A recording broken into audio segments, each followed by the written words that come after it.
projects and also catch up after Summit.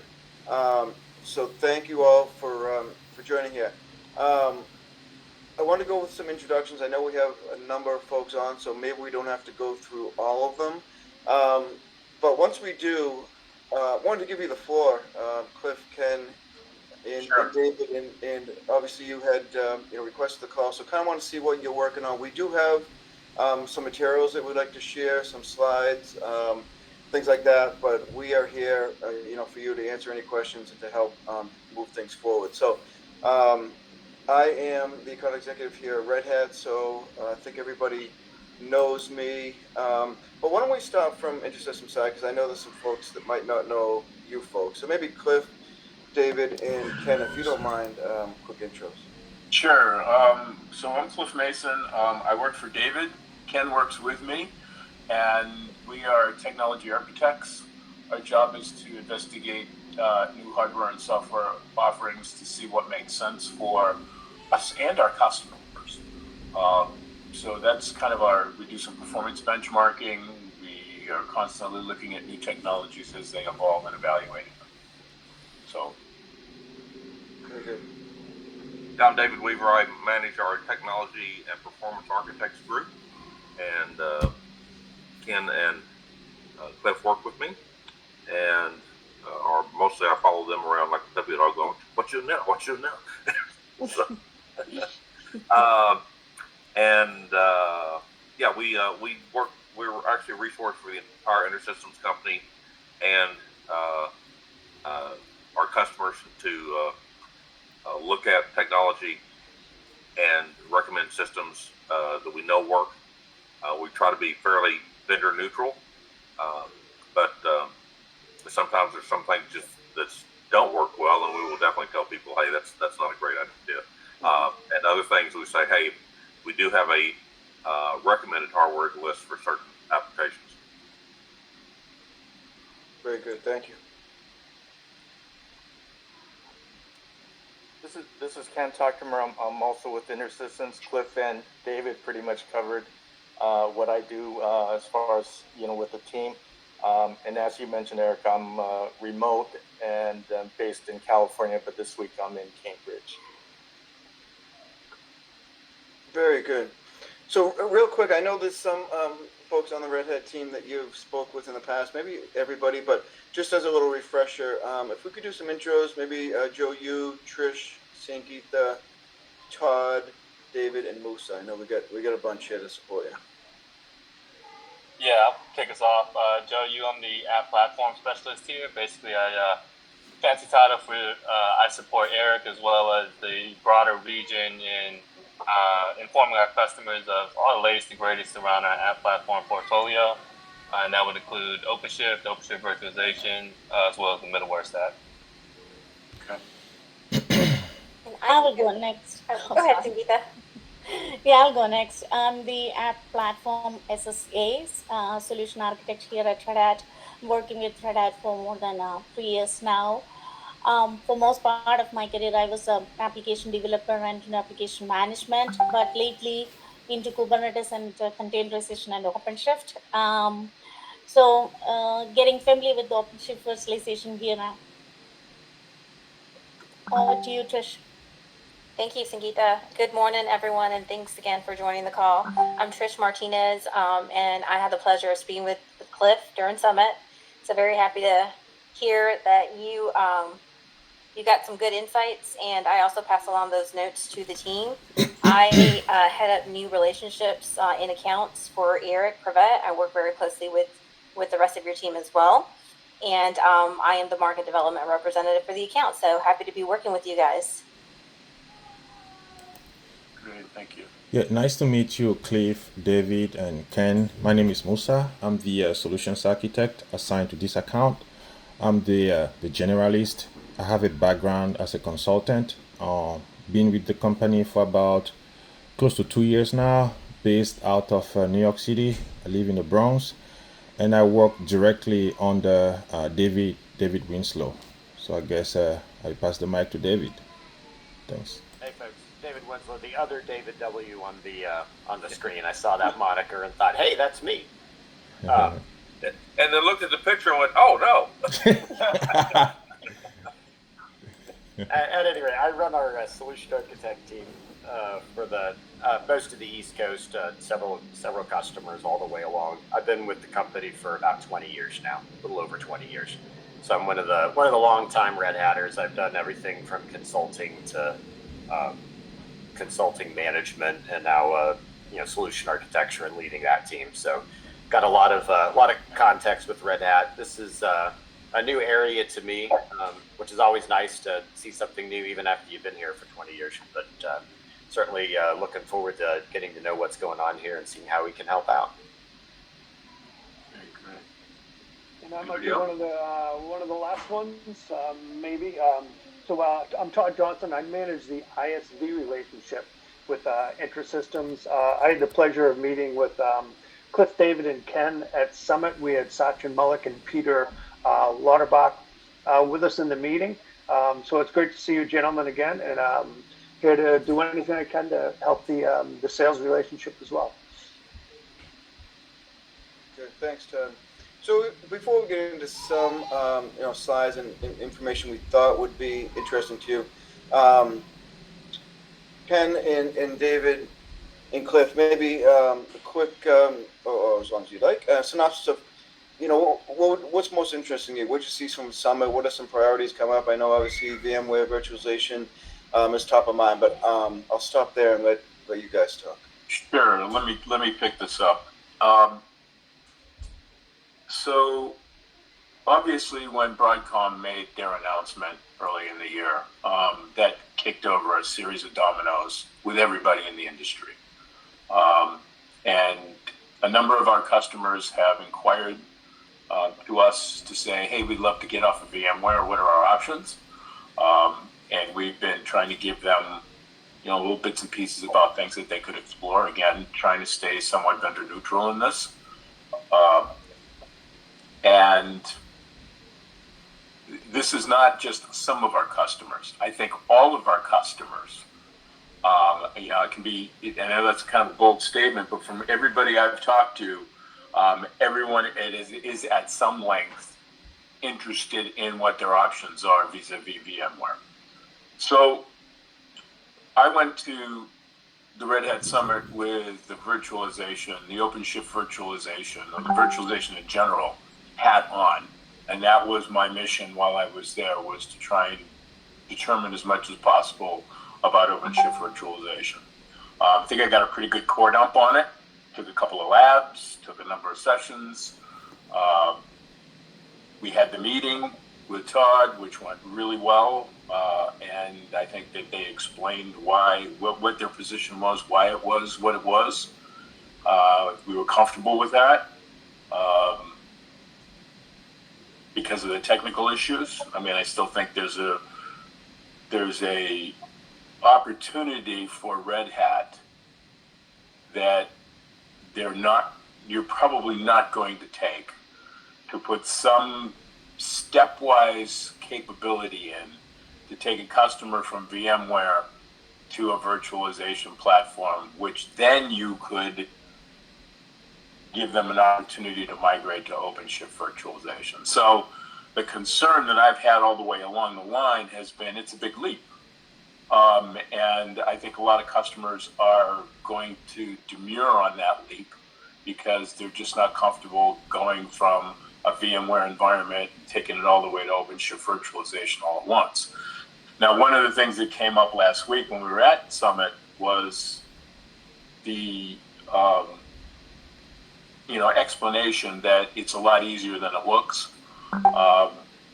And the demos walked through that it was easy, pretty easy to use. But convincing our customer base of all of that is going to require us to roll up our sleeves, dig in, and evaluate the product at depth. So that's our goal. And it's not for our purposes, really. I mean, we'll use it, but it's for the purposes of understanding and evaluating the technology, what its strengths, its weaknesses are, any potential concerns, understand the pricing model, all of those things to be able to respond in kind to our customers to say, here's what we've evaluated and here are our conclusions. So that's what we'd like to be able to do. And while I was there, I stopped by a booth and found out about the Level Up program and said, oh, this is great. This is exactly what we need, right? It's a great way to get we would be looking at creating a compact cluster. It would be looking at taking 3 machines, creating a compact cluster with it, and being able to do enough evaluation and do a number of our benchmark tests underneath, on top of that, so that we would then have a much better understanding of how OpenShift virtualization works. Now, there's an opportunity. I like the way he speaks.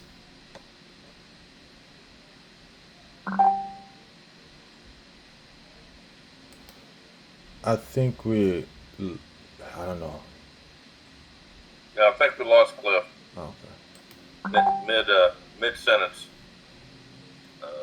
I know he's been having some network problems locally, so but that was kind of a sudden dropout. He was just getting going too. Yeah, I know. Maybe he'll figure out here in a second that he's not around. Wait for him a minute to come back. David or Ken, do you know if the technical resources from the OpenShift virtualization side are lined up within Red Hat to start that internal testing process? I think that's part of this call. I know that's part of this call is to try to get those resources available. The other things that we had mentioned in the meetings and some of the sessions that there's training available. Hopefully some of that is online kind of self-paced stuff that we can grab as we can fit into the gaps. Maybe you can go over to that.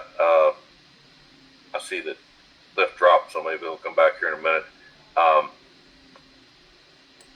I see a phone number. I think it's joining. I'm back. Yeah, you're back. All right, I'm back by telephone. Okay. So my internet connection did die. I apologize for that. I'm trying to get to a spot where I can be closer to a decent cell phone signal because my internet just died. You sound good now. We can hear you clearly. And I'm not sure exactly which sentence you were in the middle of. We talked just a little bit while you were coming back about getting access to technical resources and training that had been mentioned. And then there. Okay. So I think where I was just to finish was the fact that we signed up for the level 1 program. My understanding is that's 1 license. In order to properly evaluate the system, we need 3 licenses, 1 for each of the 3 servers, so that we can form the compact cluster. So that's kind of where we're at. And as I said, there's not only an opportunity for our to make this recommendation to our customers, but also internal use. So we have a lot of internal systems. We have hosting systems. Everything's under VMware now. We're looking for another option. So as well as our customers. So it's kind of a dual purpose evaluation. But in order to properly evaluate it, we'd have to have the licenses to be able to stand up that cluster properly. Okay. So did I hear you're short 2 licenses to do it properly? Yes. Okay. Yeah.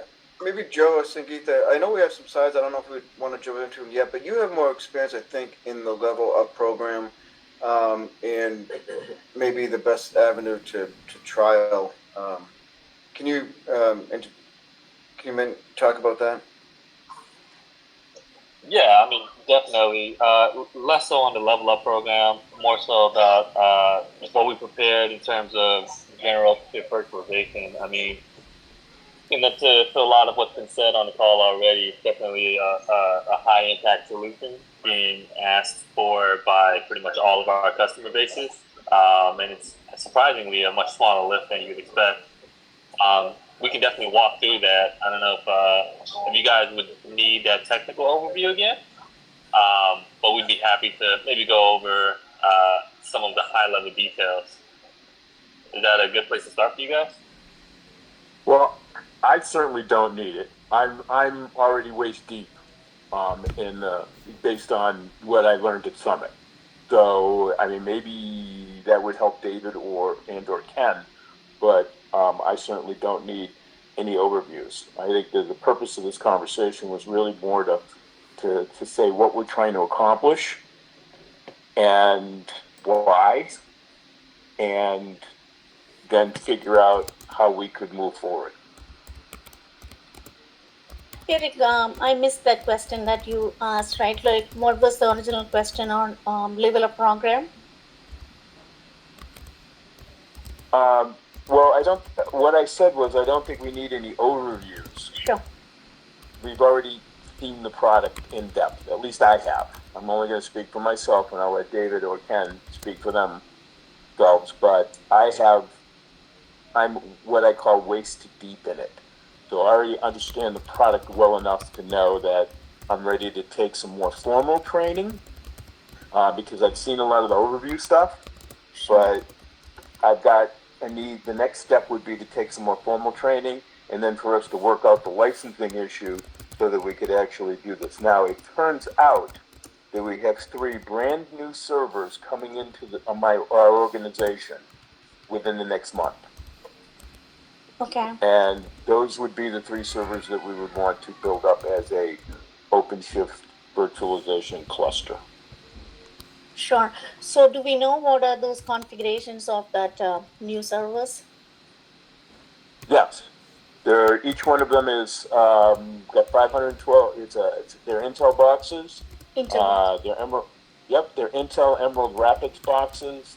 They are 512 gig of memory and 48 cores each. Sure. So would you mind sending us this configuration as well as the server architecture in terms of like what you want to build? So that we can get started from there. Basically, we have to install OpenShift on bare metal servers. That's the first step. Once we have that knocked out, then we can we use the OpenShift virtualization operator as well as the migration toolkit for virtualization operator. Those are the 2 operators we use to kickstart OpenShift virtualization. And you might have seen that in the summit, right? So we can bring Yes. VMs from other virtualization platform. So maybe from VMware we can hot or warm migrate those VMs to OpenShift virtualization and see. And what other features would you like to try out? Like you want to build or add existing monitoring system or metrics into that stack and see if that works. Just so that you're aware, this is a brand new laboratory that we're building. There are a total of 9 servers. Okay. And only one of them has arrived so far. The rest of them are in some state of shipment. And there won't be any migration. The back-end storage is an IBM Flash System 9500 that was just stood up last week. So the timing is really good, okay, because we're starting from scratch. Although, I think as probably once we understand, sorry, I'll try to do complete sentences. Once we understand how it all fits together, then I think the next phase will be playing with some migrations. We may do that either on our lab equipment, or we may do that on some other equipment. We may already have some VMware instances floating around on. But I think that will be important to us once we understand how it works, then to look at some of the conversion issues of moving things from VMware onto OpenShift, and then some other day 2 operational things that we'll want to poke at, how to do backups, how to do migrations, those kinds of things. Agreed. Got you.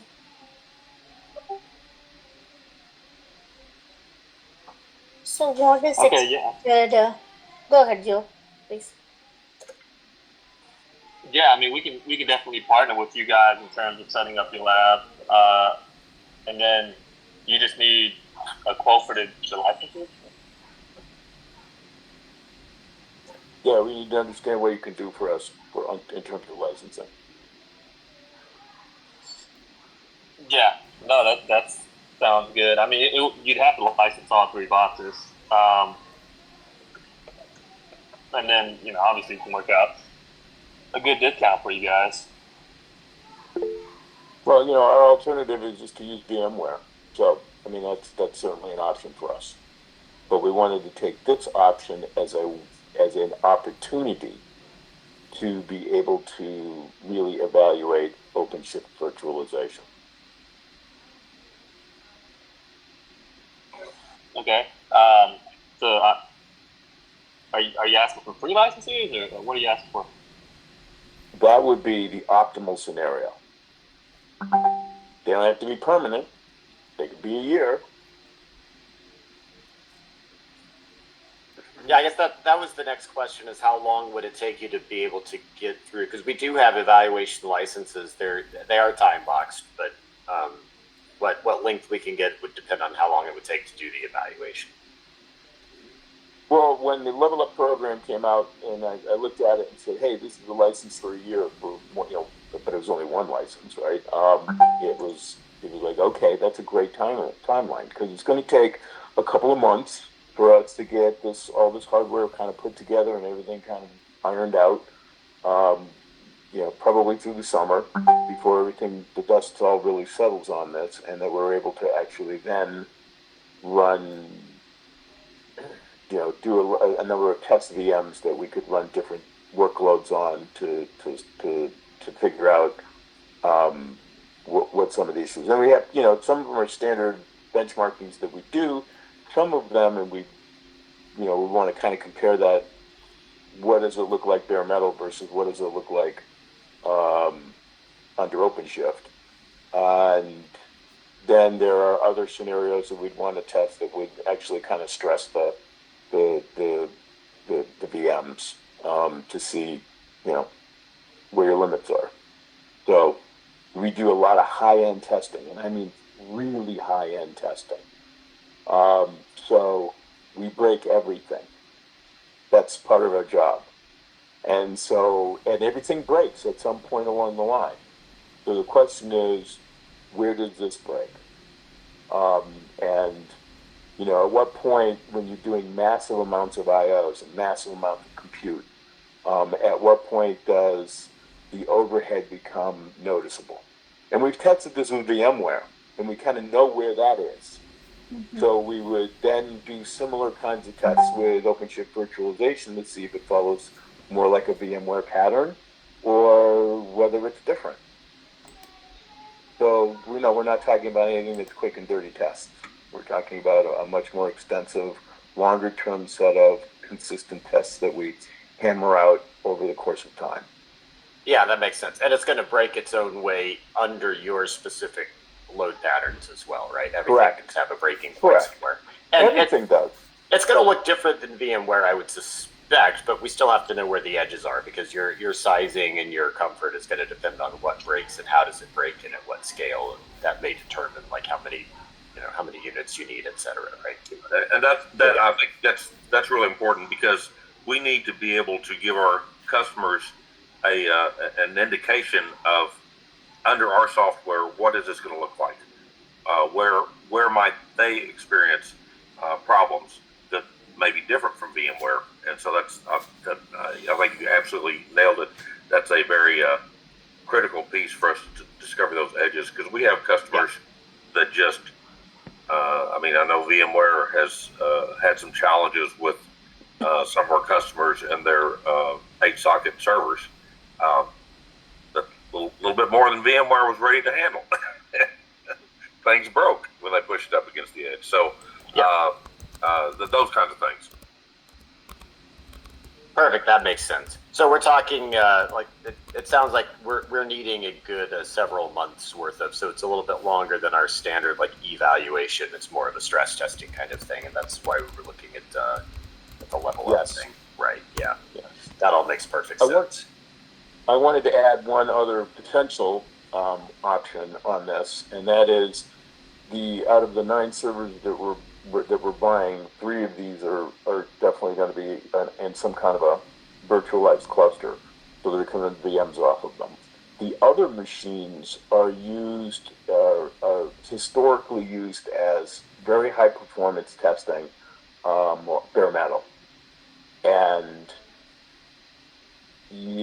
when I saw the OpenStack for OpenShift virtualization presentation, it got my head going in that direction to say, boy, wouldn't that be really nice to be able to have those machines as OpenStack machines under OpenStack virtualization. I know that's going to go away in 4 or 5 years, but it's the current need right now to say, no, we need these machines on bare metal, because we're doing ultimate testing with them. But boy, wouldn't it be nice to be able to manage them so that we don't have to call our tech services to come in and do stuff for us instead. And so that's a potential another ask out there is, does that make any sense? And it made sense to me after I saw the presentation on it, but it's worthy of a discussion. Interesting. Okay. And you can see why, in our particular use case, it's not like I don't want to virtualize these machines. Okay, there's a reason why they're bare metal. Yeah. Because we're doing the ultimate test. You don't remember the name of you don't remember the name of the person that gave that presentation by any chance, do you, Cliff? I don't. I mean, I could probably go back and look. Yeah, I'll try to search in the catalog as well. But it was a really good presentation. It was an OpenStack presentation, and they talked about OpenStack under OpenShift virtualization. And they said, we don't want to leave the OpenStack people hung out to dry with OpenShift virtualization. So we actually have a product called OpenStack for OpenShift virtualization. And from OpenShift virtualization, you can manage the servers directly, upgrade operating systems, those kinds of things. You can do. I mean, we're going to use Red Hat on all these anyway. So, all that kind of made sense to me in terms of doing it. And they did have a caveat saying this is not a long-term thing. In 5 years, that's going to go away. Well, in 5 years, I don't think that we care about this specific configuration. But in the meantime, that might be a really cool thing to be able to evaluate, because we probably have customers in the same situation. A lot of customers run VMware. A lot of production customers do. There are some out there that run some of their machines on bare metal.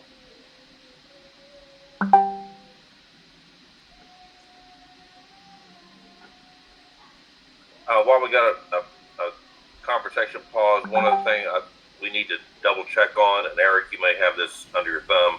I do not remember whether or not we had an NDA with you, or if we have a current NDA. We will very likely be deep in the weeds with things we're doing that we'll probably need that. And what we usually have is we usually execute a two-way NDA between us and a vendor like you. If you we have there's a standard NDA that's a click through that every customer basically is under. That's part of the enterprise agreement. Okay. Sometimes that's good enough, and then just depending, we actually have for folks that want more protection, we have a stock mutual NDA that we can send out, and in the worst case, we can always do like a custom review between legal if either of those other two options don't work. But if you're a customer, we do have NDA protection just by virtue of the fact that you're a customer of at least some form. Okay, and I'll double check with our legal folks. I usually shovel this stuff to them because I'm not a lawyer. Never want to be, so. there's an NDA on the partner side as well that's executed when you sign up for that. So Okay.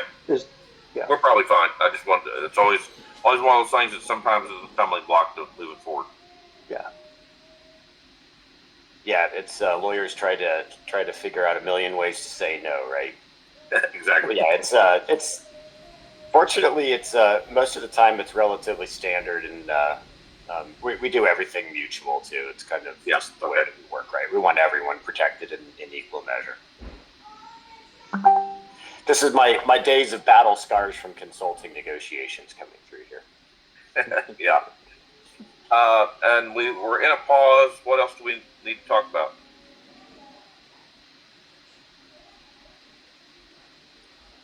Ideally, when would you want to start the testing?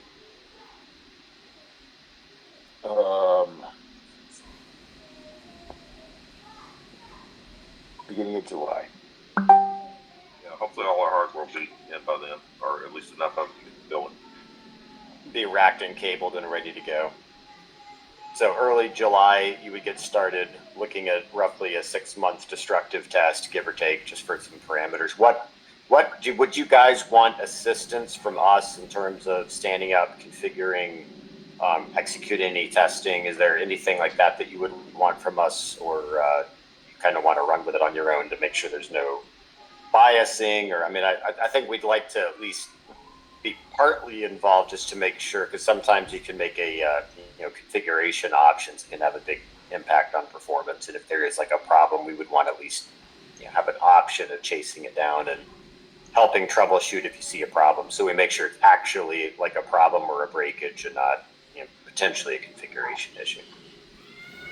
Any guidance that you could give us would be appreciated. Okay, we definitely but want to contact I think the other thing is the training is probably really important as well, so that we don't ask stupid questions. Yeah, we can get the options on the training for sure. Okay. That's the easy part. And we do have potentially some other resources. So obviously you've got my team, and we have some other resources we can potentially reach out to help you through that performance evaluation period as well. So David, are you going to be the primary contact, or do we just, as usual, just beat up Eric? So selfishly, I'm going to say beat up Eric. Okay. But yeah, Eric's still Eric and Moose are going to be your primary points of contact, but the rest of us are standing right behind them. Just they're going to be more accessible than I cover a pretty broad swath, so Eric and Moose are going to be a little more accessible than I will be. Good, thank you. Patrick, I know you joined from Pinnacle Tech, so I wanted to give you the opportunity to say hello as well. Yeah, no problem. Just listening in, and I appreciate the invite. So whatever PTP can do to help facilitate the POC and make sure that Intersystems has what they need to evaluate, I'm here to help. Cool. And just as a further clarification, are all these servers, out of the 9 servers, all of them are HPE servers? There are 3 of them that are AMD processors, and the rest are Intel.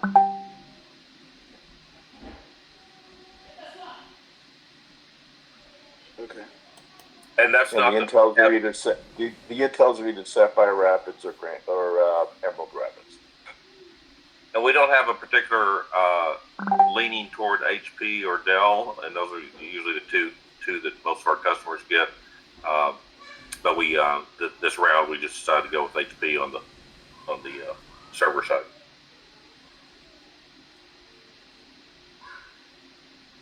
And all of the servers have HBAs in them, so they'll all be contacting the IBM SAN for storage.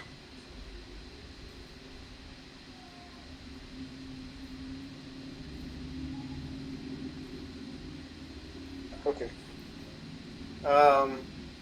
I was going to go into some next steps. I don't know if there's anything else that needed to be covered.